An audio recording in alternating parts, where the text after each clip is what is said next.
morning. First thing I'd like to do is introduce my leadership team here. Could not be more proud of the work that they're doing. To my left here, we have Chief Dwayne DeVries, Chief John Hine, Chief Ursity, Chief Talley, and Chief Navalis. I just cannot say enough about the work that they're doing here. Yesterday, as you saw, there was a breach of the outer perimeter in the area that was within sight and sound of the United Center, the venue where the DNC is being held. It was a brief breach. There were demonstrated tactics applied to remove some of the locks from the outer perimeter fence and the fencing. Our officers arrived on the scene. We were in immediate contact with our federal partners about it. Some of them breached into the fence, the adjacent fence. They attempted to pull that fencing down. We got in there as quickly as we could. Our officers showed great restraint. The leadership team being out there, making sure that the officers are remembering their training and relying on their training to get this done. Our officers at some point were sprayed with OC spray. We had objects thrown at officers, water bottles, water thrown on officers. No major injuries, but our officers did not overreact. We were able to clear that area up really quickly. Shortly thereafter, having a conversation with the Secret Service, that location was then fortified to make sure that that didn't happen again. We had approximately about 3,500 protesters that started out with that. And I'm not going to tie that event and what happened with the breach with the entirety of the protest. Because within that protest, we had people who simply wanted to exercise their First Amendment rights. Those people broke off and started marching when that group of individuals stayed behind and breached the fence. I'm just happy to say that the coordinated work between CPD and federal partners, nothing happened. We took complete control of it. There were 13 arrests made, but not in relation to that particular event. And what I'd like to say again is just I couldn't be more proud of how the Chicago Police Department responded under those circumstances. We put on display the training and the preparation that we've been engaged in for over a year now.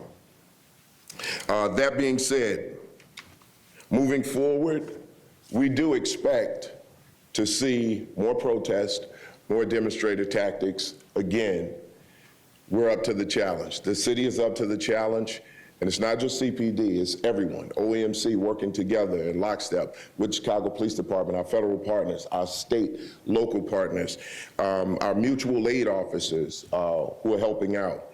And the collaboration has been excellent along our business corridors, making sure that businesses are protected and safe, but mainly our neighborhoods and our communities, making sure that our officers are available to respond to jobs and prevent violent crimes that are happening in our districts. The arrests that were made range from criminal trespass to state-supported land, to resisting and obstructing, all the way to aggravated battery of police officers. So I've said before, we're not going to tolerate vandalism and violence in our city. And we're ready, willing, and able to respond to those things. So we're going to continue to protect the city. Our officers are going to continue to rely on their training. Our leadership team are going to continue to be out there to lead our men and women to make sure that this city is safe. And with that, I'll now turn it over to Deputy Mayor of Community Safety, Gary Gatewood.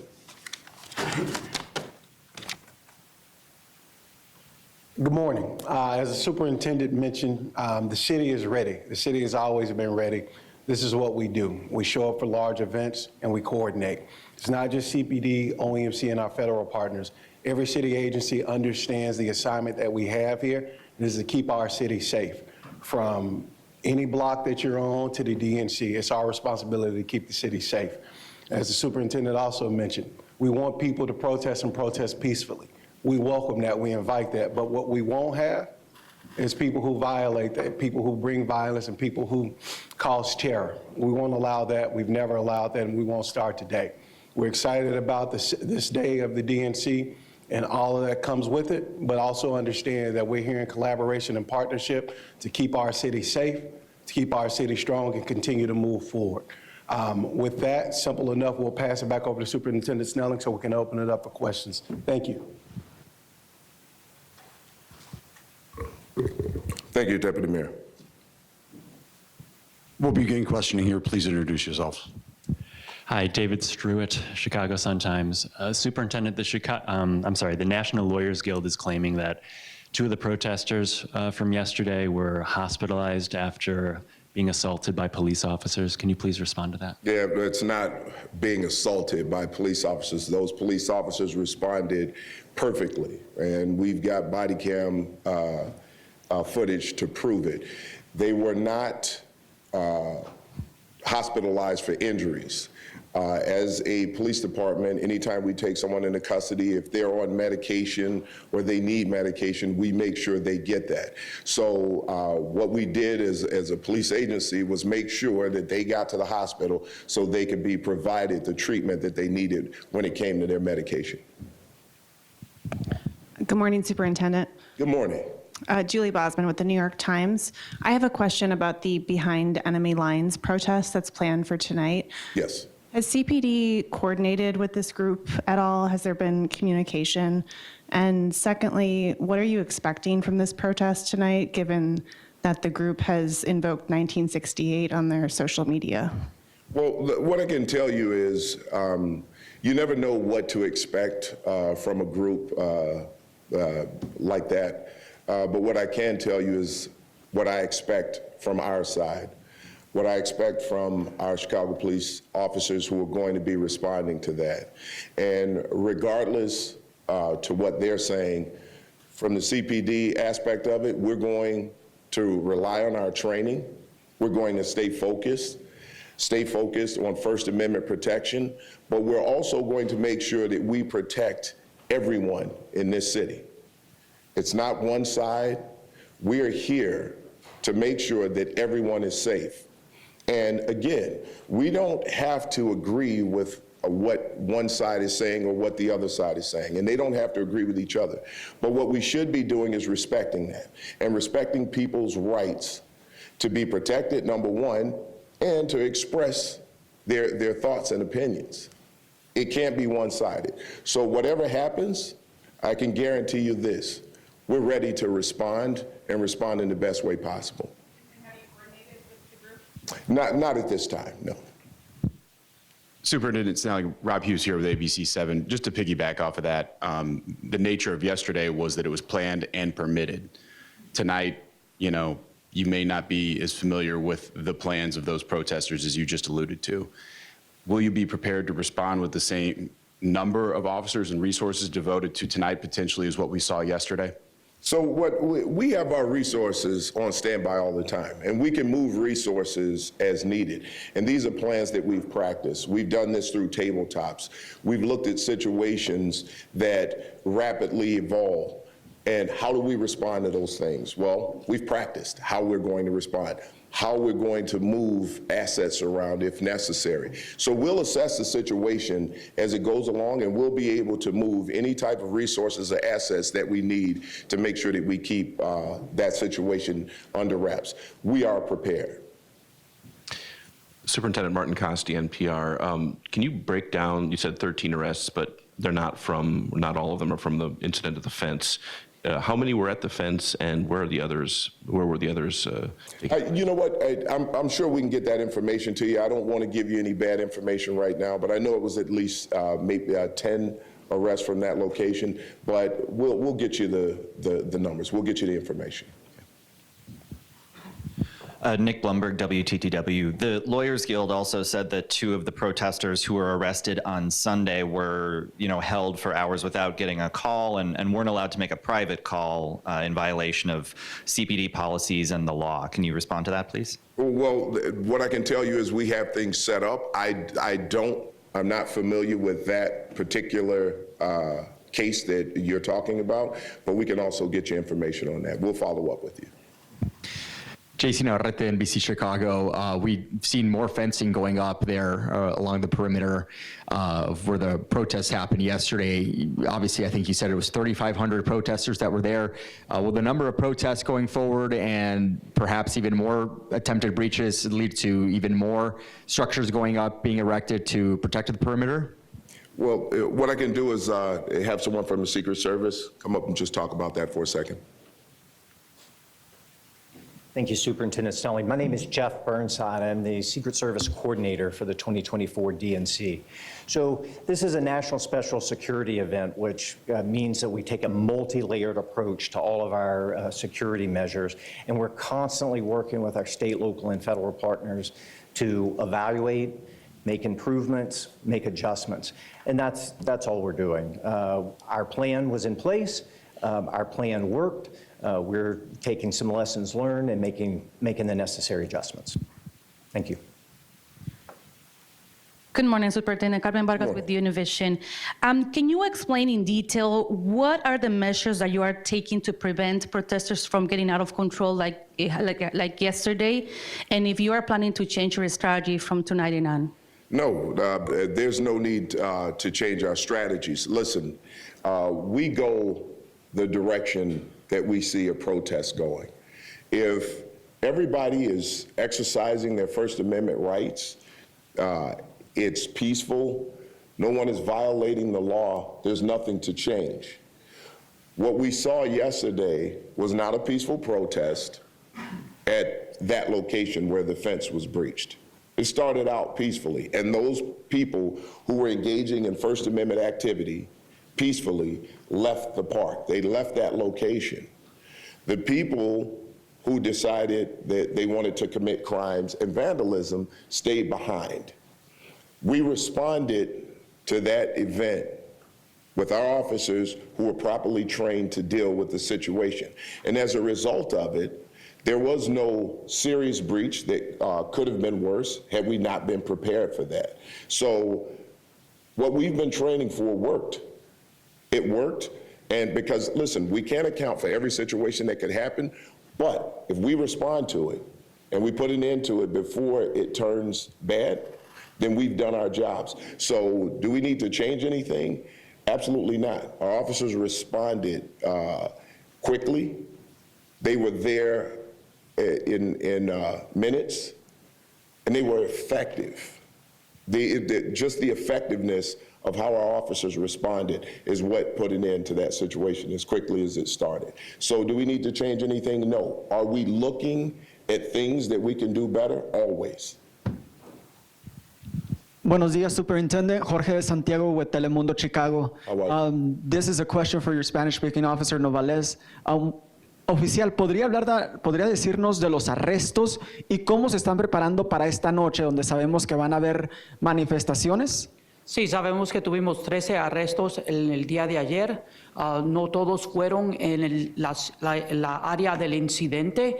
Preparando, moviéndonos para adelante. Vamos a continuar a hacer las cosas en la misma manera. Entrenamos, planeamos y se vio ayer. Cuando pasó ese incidente, respondimos en la manera que fuimos entrenados y vamos a continuar a hacerlo así. Muchas gracias. Good morning, Superintendent. Good morning. Sam from the Tribune. How are you, Sam? Very well, thank you. Yesterday in the afternoon, between approximately noon and 6:30, there were 3 fatal shootings citywide. I'm just curious what kind of conversations you and Chief Hine are having with your 22 district commanders about deploying resources where violence is popping up during this historically violent part of the year here in Chicago. So we have our executive management meetings. As you know, Chief Hine had his hands tied up just a little bit with a small thing yesterday. But I am in constant contact with our area deputy chiefs and our district commanders. And we're having daily conversations about how we're deploying resources, how we're responding to jobs in the area, and everything that we can do to keep down crime. So they're being strategic on how they're deploying their resources within their districts now. Good morning, Superintendent Tarso Veloso with Bloomberg. How are you? Sir, you were seen along with your officers yesterday at the protest. I'm just curious to know, you can talk a little bit about why you attended versus directing the coverage from a remote location. Listen, we ask a lot of our officers, and I can show you some videos of some of the things and the nastiness that they have to endure out there. And we're asking them to be out there on their days off. We're asking them to work extended hours. The least I can do and the least the leadership team can do is be out there with them and show them that we're standing there with them and we're supporting our officers. We're supporting the department. The other thing is, if we want them to respond to the training, we need to be out there to make sure that it's happening. And we have to be out there to reinforce the message. We have to be out there in support of them, explaining to them how this is going to be effective.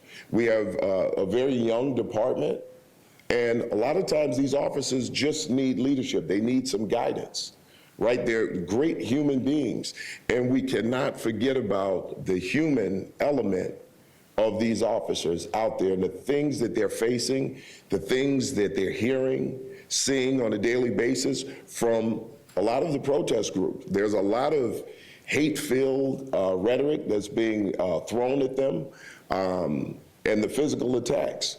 So it's a better message if I'm out there with these officers and standing side by side and letting them know that we're there in support of them. So the one thing that has to be understood, my leadership style is, these officers do not work for me. I work for them.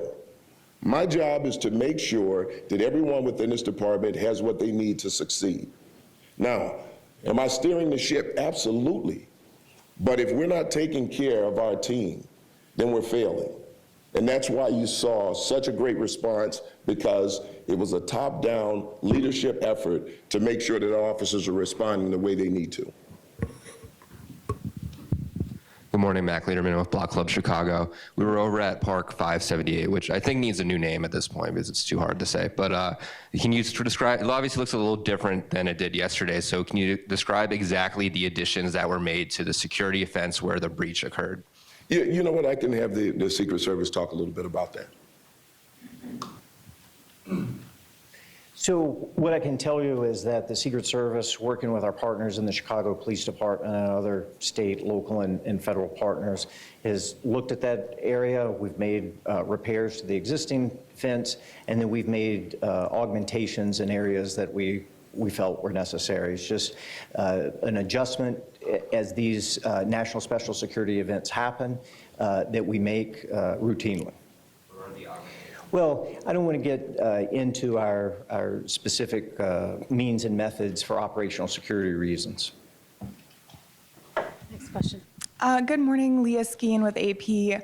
I was wondering if you could clarify what happened with the buses of delegates being delayed yesterday and whether that was because of protest and police activity.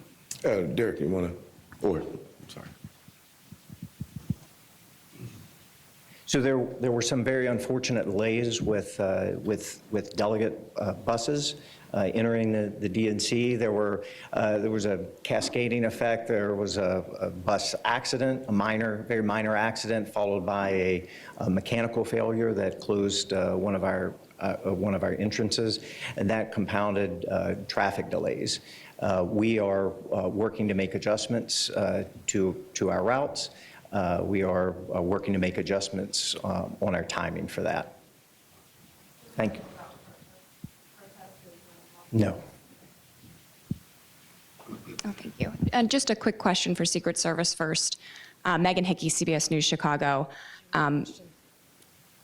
Sorry, a quick question for Secret Service, if that's okay. Having to do with the complaints about very long lines getting into the United Center. What are you hoping to change today to get people in more quickly? So we're working with our partners at the DNCC to make sure that the resources that are necessary to reduce those lines. So there's a kind of a two-layered approach to the access control. The Secret Service is responsible for screening individuals, but the DNCC is responsible for making sure that those are the people that are admitted. So they're bringing in some additional resources, and so are we. Again, it's a 4-day national special security event, and so on day one, we understand that we're going to have to make some adjustments, and we're prepared to do that. And then if you don't mind, just a quick question for Superintendent Snelling as well. We did speak with 2 protesters, or I guess arrestees, who said they weren't involved in the fence breach, they were in the wrong place at the wrong time. Do you have body camera video of every arrest, and what role does that type of evidence play?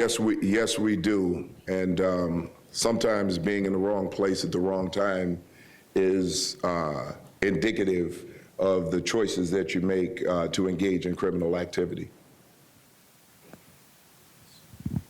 Good morning. Reese Debo with the Washington Post. I'm just looking for some more clarification on the arrests. I heard reports from the Lawyers Guild that there were arrests made overnight, and then I understand the arrests made at the breach incident.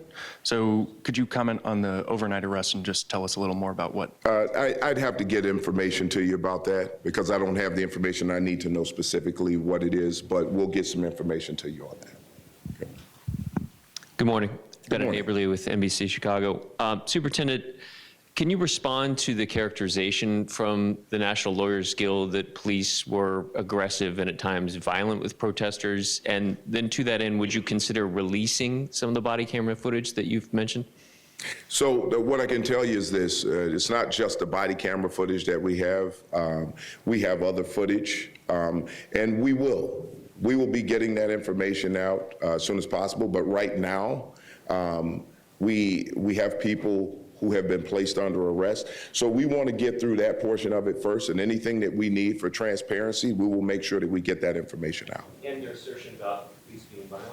Well, listen, this is something that we've been hearing as a police department for quite some time. And even with the training, and I can tell you this right now, the officers could have used more force in situations yesterday than they actually did. And those officers showed great restraint. So we're always going to have opposition to our response. There are people out there who don't believe we should even exist. So of course, we're going to have those who are going to say that we were too aggressive. But what I will say is our officers responded to the training, and I just could not be more proud of how they responded. Next question right here. Superintendent Chip Mitchell with WBEZ. You mentioned OC spray that it was used. Could you describe how many officers used the spray? Who were the targets? What prompted it? Were the targets of the spray actively resisting? The officers were the targets. Those officers did not. No one discharged OC spray from CPD. Protesters used it. Protesters used it against our officers. And that was at the breach site? That was at the breach site, yes.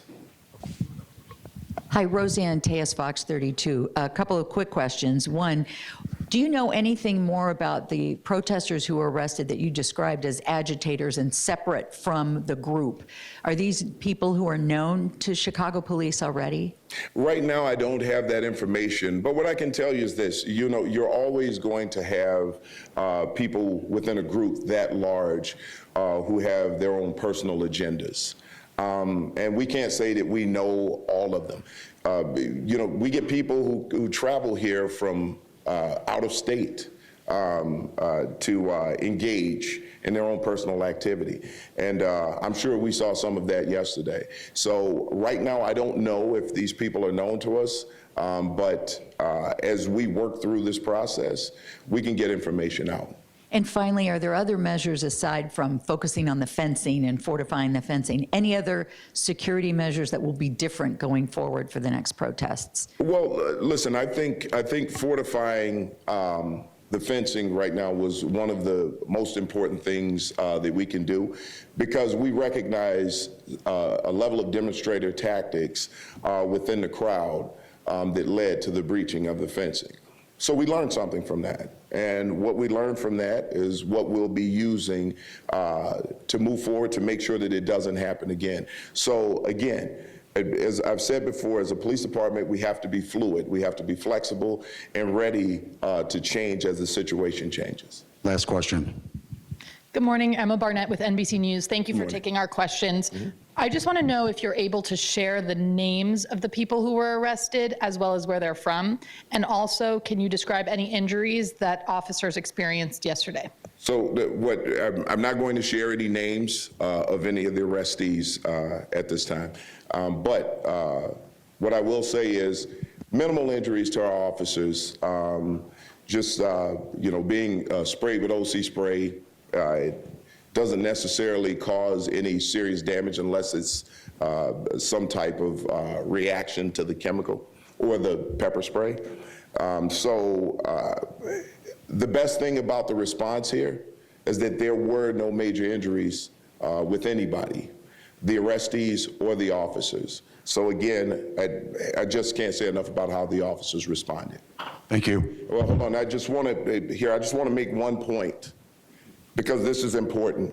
So yesterday during the breach, and this is an ask I have of the media and everyone here, when we start to move a crowd, or there's a breach like that, or there are crimes being committed, we're asking the media if you could, because we know we want you to be able to do your job. We appreciate you're out there recording, but if you could just listen to us at times where we need you to move, it would be helpful, because it's going to keep you safe, and it doesn't allow anyone who's utilizing demonstrated tactics to use you or to use you as a shield. So we just need to make sure that when we're giving you orders to just step back and to stand out of the way, it's just for the safety of everyone out there. We want you to go out and do your jobs, and we want to work with you on that. But we want to make sure that you don't get caught up in any type of violence, physical violence, and we don't want to see anyone get hurt. So please, if we can do that, I really appreciate it. Also, I'd like to thank COO John Robertson. He's been working on this since the beginning. He's a great partner. And Deputy Mayor Gary Gatewood of Public Safety, just a great job helping us out in constant communication with us from the mayor's office. And can't say enough about Executive Director Tirado and the work that he's doing in coordination across the city with everyone. Just all of our partners, our federal partners who are standing here, just great coordination across the board. I expect these next 3 days to be successful. I consider yesterday a success, given how things could turn bad in an instant. And I am confident that this city will come out successful over these next 3 days. So thank you, and thank you for your time. Thank you for your consideration as the media to help us out when we're out there. So thank you.